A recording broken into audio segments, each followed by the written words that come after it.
I'd rather take this time to make sure that if any of you have questions or concerns about the process, gaps in your information, or things that are most important to you, even if they don't relate to IARC, I want to know what those are first. After I answer your questions, then if I have time, I'll talk about IARC. So who has a question? Anybody? Now I find out who the extroverts are. The extroverts are the ones that raise their hand first. Anybody have a question? I have a whole audience with no questions? Really? Okay. Well, let's talk about the fact that there are many, many options for surrogacy. As everybody has talked about this morning, there's India, gone, Thailand, problems, Mexico, Nepal, Ukraine, Israel, the United States. You can go many places, and you have to decide what's important to you in selecting the destination that you go.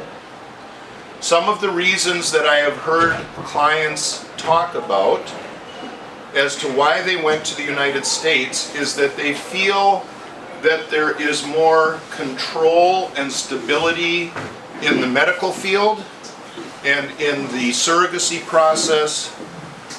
What I've also heard is the biggest reason not to go to the United States is because it costs too much money. And that is a legitimate concern. I do not underestimate that. So I validate all of the things that you're thinking about in terms of making a decision about where to go.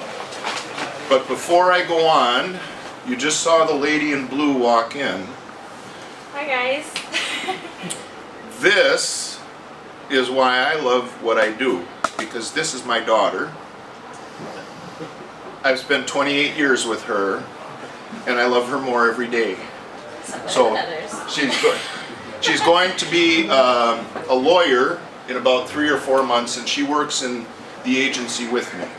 So it's truly a family affair for me. And I hope all of you can someday experience a family of your own. So it's very important. High priority in my life. So let's talk first about the expense. How many people in the room have heard that if you want to go to the United States, you have to budget at least $150,000? Raise your hand. All right. That's not necessarily true. The reason I say that is because there are options where the people who support you actually have a priority to keep your costs down. So right now, for an egg donor and surrogacy program, the range on our materials is from? It starts at about $75,000. And it goes up? It can go up to $135,000, but you make decisions in the process that will dictate where you fall in that estimate. It's controllable. This process certainly is controllable. This process does not look the same for everyone. So that's why it's hard to do kind of this group meeting, and it's kind of an introduction to us at this point, but it's much more helpful to talk one-on-one because each of you have different questions and you'll have different needs. And so that's a big range, and you know the variables are something that we should discuss so that you can understand how to control that. The takeaway message from that is that let's talk about how to select an agency, because you'll be able to speak with many of them here today. What you should look at is a wide range of questions, from how many people work for the agency. Some agencies are one person. If that person gets ill or is hurt, then your whole process stops. IARC has 14 employees, and we have redundancy in terms of the management so that nothing can happen to delay your program. Another question that you should ask when you're selecting an agency is, how long has it existed? Because history is a great predictor of the future. IARC has been around in some form since 1982. That's 32 years. Some people got up today and said, I started an agency a year ago, or 2 years ago, or 4 years ago. That's wonderful, and they may have great experience, but having 32 years of history means that we've learned many of the lessons that some others haven't, and we know how to do the process correctly. Another question you need to ask when you select an agency to match you with a surrogate is, how do you match me with a surrogate? There are two general models in the US. One is you pre-screen all of the surrogates, meaning if 10 women come to us and say we would like to act as a surrogate for someone else, we do a criminal background check, we do a psychological evaluation, we do an insurance review, because insurance is a very complex and important issue in the United States. And we do a complete record check of their last OB records, or their last delivery of a child. All of that is done before we tell them whether they can be a surrogate or not.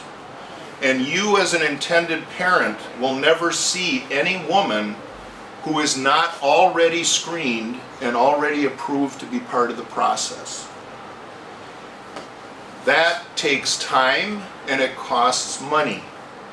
And many agencies are not willing to invest that money in women that will never serve as surrogates. Out of the 10 that come to us, maybe 1 or 2 qualify for a variety of reasons. So when you get a surrogate through our agency, the first woman that you are offered, you know, will be able to help you and assist you in your process. The other model used by some other agencies is those 10 women come and they put all their pictures up on their website and say, we have 10 surrogates.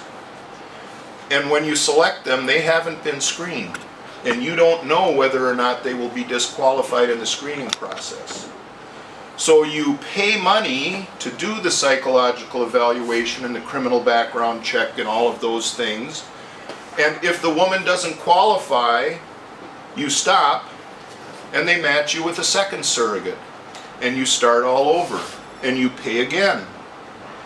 We met with an attorney here, whose name I'm sure you know, but that I won't say, last night, and we were having dinner, and she said, that model, I just met with a set of clients. They found their surrogate at the 40th surrogate. 40th, 40.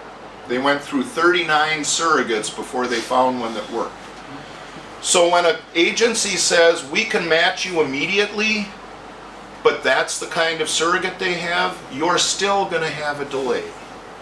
When you come to an agency like IARC, before offering you that surrogate, we have to do all that work, so there is a delay or a waiting period.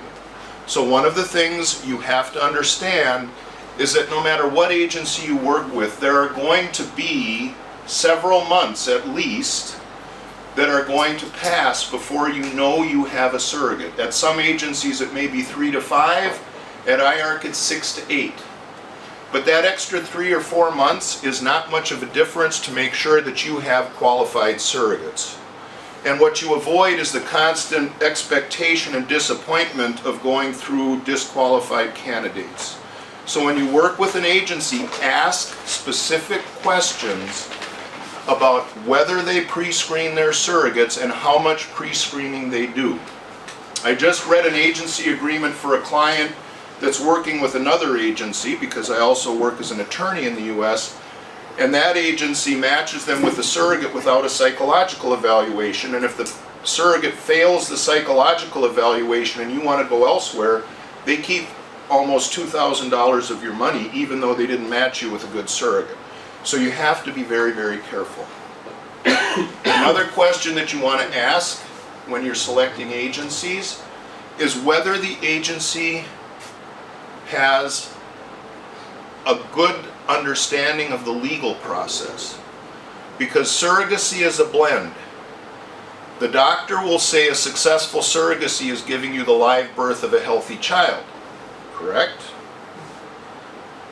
The lawyer will say a successful surrogacy is the live birth of a healthy child for whom you are the legal parent when you go home to your home country. So you have to have the medical success and you have to have the legal success. Having an agency that is led by an attorney, particularly in the United States, is a very helpful part of the process, because if that attorney is experienced and knows what they're doing, that second part of making sure you're a parent when you get home is easily taken care of and carefully planned. The first thing I tell people starting on this journey who think they're going to go to a different country is, you're going to span 2 continents. You need an attorney in the United States to make sure the legal process goes smoothly and you can go home. And you need an attorney at home so that when you get home, you know that all of the processes to put both your names on the birth certificate are still possible. That's even more important for you now with the upcoming law that's going through the process here, to stay aware of what's going on and make sure that all of the procedures that you do are still working.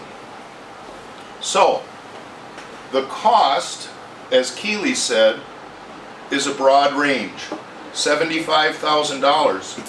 That's pretty close to what it costs in Thailand. I mean, it's not a huge stretch. $130,000, that's a bigger stretch.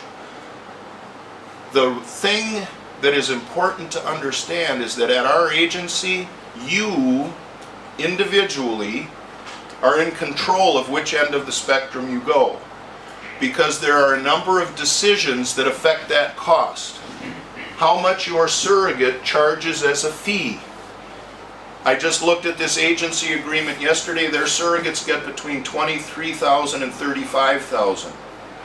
We do a very strong educational process with our surrogates to teach them and encourage them to look at this as a gift. The range for our surrogates is generally $15,000 to $25,000. So from $35,000 to $15,000, that's a $20,000 potential swing. And you have control over waiting for a surrogate that's at the lower end of that scale versus the higher end of that scale. The trade-off may be some time to wait for that person to come, but the benefit is if you have a budget, you have control over where you put that amount in your budget.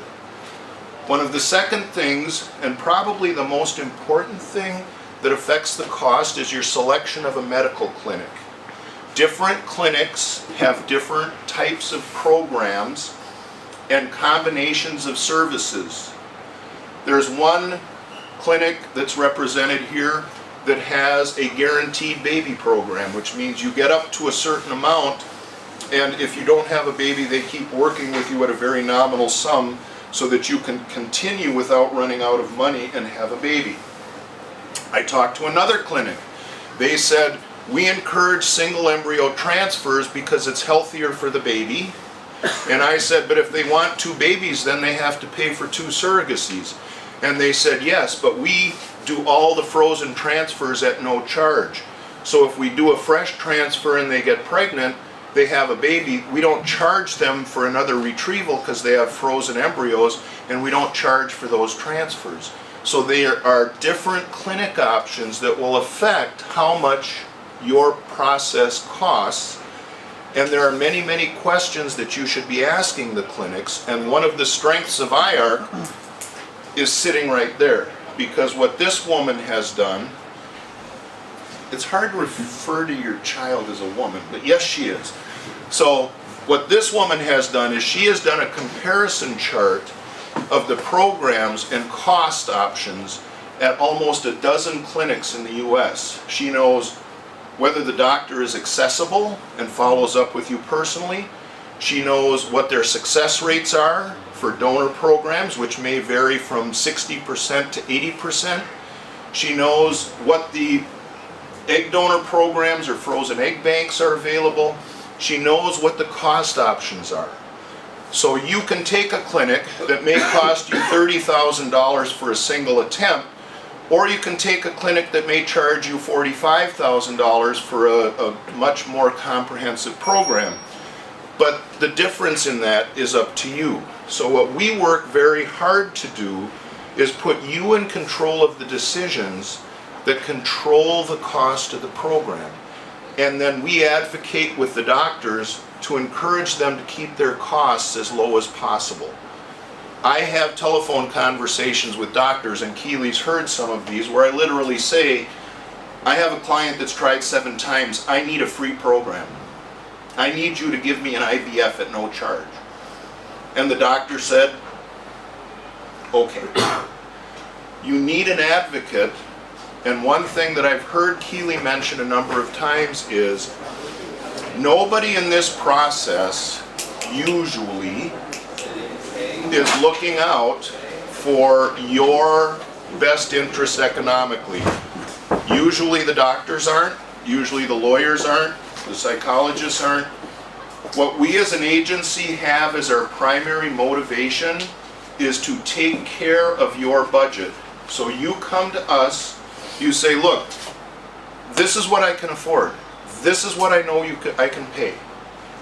I need you to build a program within that cost structure. And if you can fall into that 75 or 80,000 to 130,000 range, we will build the program tailored to your needs individually to meet your budget. And every time you make a decision, we will tell you whether that decision is going to reduce or increase the cost, and let you have control of that so that we aren't making decisions that cost you more money than you have. That's what you need, an advocate and a partner to make sure that you never run out of money in the middle of a program, and that by the time you're done, our goal is the same as your goal, which is to see you with a baby in your arms. Now, if you work in Minnesota, Sorry, for the second round. Okay, what time? No. Now? Yes. All right, you have 2 minutes. that's okay. 2 minutes, I have 2 minutes left. You were late. That's an eternity. You were late. All right, so I have 2 minutes left. So the beautiful part is if you work in Minnesota, you will also be able to work with me as your legal advisor. I have 2 minutes, he said. But then everybody else has to wait 2 minutes. You have 1 minute. Boy, it goes down fast, doesn't it? So if you work with Minnesota, where most of our surrogates are, I also do your legal work at the end. And that includes putting both your names on the birth certificate. It means getting your passport. It means almost putting you on the plane and tucking your baby in the seat. I do have fine print in my retainer agreements. It says at the end of the process, I get to hold your baby. So if you don't want me holding the baby, if you think I'm going to drop it, then you need to go somewhere else. But there's nothing I enjoy more than this, and the only reason I enjoy it so much is because I've enjoyed being a parent so much. Here's my last thing, 5 seconds. I started out as a teacher. You do not need to hire me for any purpose to talk to me and ask me questions about the process. My education to you is free of charge. You can call Keely, you can call me, you can ask 100 questions about the U.S. process and then go somewhere else. Our goal is to make sure you have a safe and successful process. It isn't contingent on us making money off you. That's not why we do this.